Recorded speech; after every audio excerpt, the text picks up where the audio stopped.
So, on this windy Friday morning, I want to try another short video.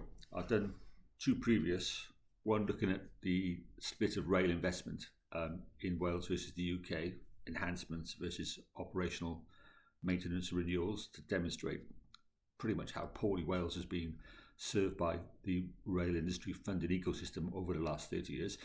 And I did another one on, rail priorities in Wales to kind of counter the High Speed 2 narrative that High Speed 2 benefits Wales, yes, in the margins, but from a primary strategic perspective, there are many other higher priority schemes in Wales based upon a huge amount of work that has been undertaken by Welsh Government and Transport for Wales.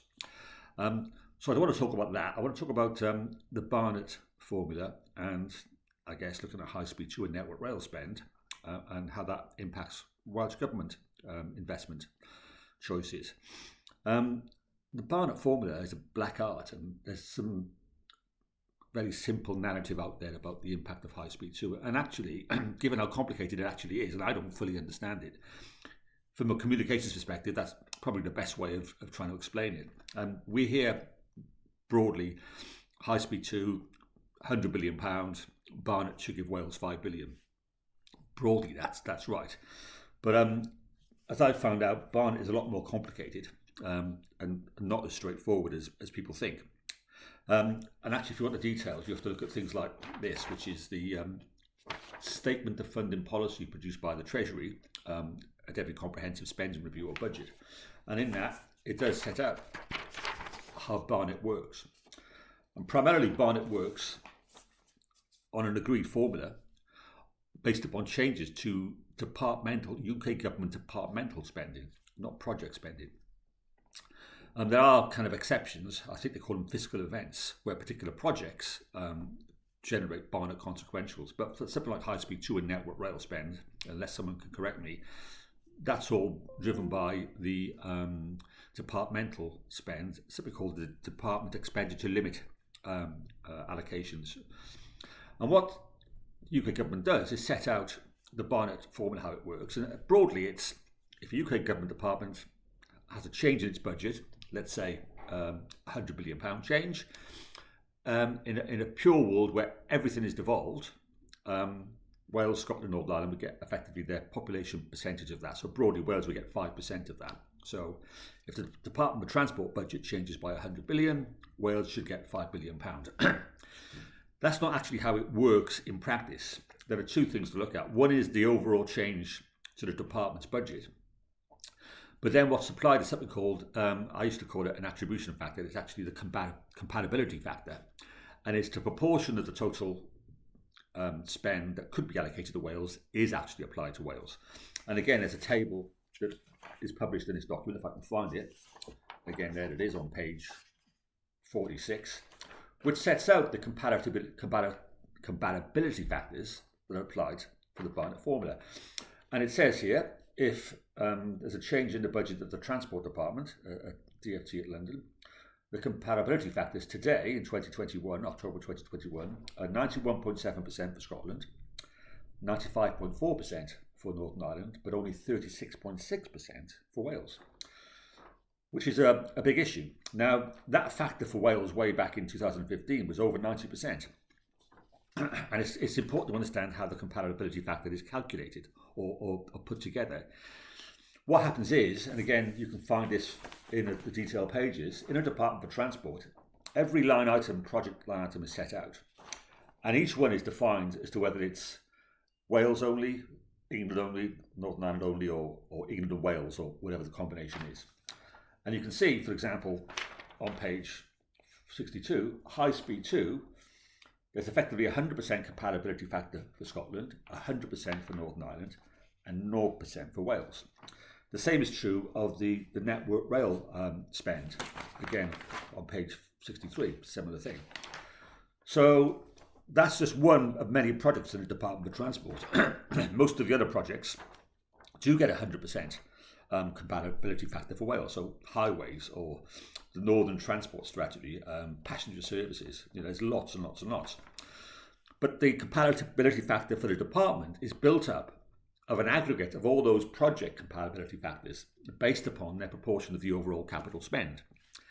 Now, in 2015, High Speed 2 was a very small proportion of the overall capital spend of the Department of Transport, and Network Rail spend wasn't even on the department's budget line. So the compatibility factor for Barnett consequences for Wales was actually over 90%, because all of the projects that were being used to prepare the compatibility factor were all defined as England only. And so there was no negative impact on that for Wales. What's obviously happened since 2015, and now in 2021, the proportion of High Speed 2 budget and now Network Rail Enhancements budgets as a proportion of the overall Department of Transport budget is huge. It's probably 2/3. And what that has meant is the compatibility factor, in terms of what is Barnettable from department changes the spending from the Department of Transport, has shrunk from 90% to 36%. So now we have this factor. So every time there's a comprehensive spending review, that factor is applied to a change in a department's budget. It's not based upon a change to the project budget unless there's a fiscal event of some sort. So, for example, if we just say, as an example, there was a £10 billion change to the department's budget. If there was a 100% compatibility factor for Wales, we get 5% times that, times 100%, which would be, £500 million of 10 billion. But as it's only 36%, we get a third of what we should get. And that applies to any contributory change to the department's budget. So we do get a Barnett consequential for High Speed 2, effectively, because it's part of the overall department spend, but it's only a third of what it should be. And because High Speed 2 and Network Rail spend is such a big proportion of the overall Department of Transport's budget, it means everything else that was previously 100% and would have come through at 95% is also being squeezed. So this perverse situation where High Speed 2 is defined as an England and Wales project, which is frankly unacceptable. And as an example, the East-West Rail, which probably has potentially more benefits for Wales, given the routes from Oxford to the East Midlands and to Cambridge, is defined as England only. But let's put that aside. This situation is really impacting the Welsh Government's ability to invest in our railways, because we know, and the other videos show, it's not really helped over the last 30 years in getting money into Welsh railways. So today, as an example, if High Speed 2 was all identified as a change to the budget this year, that, say, call it £100 billion with the integrated rail plan, that £100 billion would actually get 5%, £5 billion, times the compatibility factor, which is 36%. So we get roughly a third of what we should get, which is about 1.7 billion. So there will be a 1.7 billion over the period of the project coming into Welsh Government. But that means twice that is not. So 3.5 billion is being lost. So we're effectively, at a high level, keeping it simple, short of 3.5 billion quid because of High Speed 2 and Network Rail enhancements. This is, I think, unacceptable. And one of the reasons people don't want to pick away at the Barnett Formula is because we all talk in these high-level kind of summary narratives. It's really complicated. I don't fully understand it, and there are others who are more capable and able than me to do that.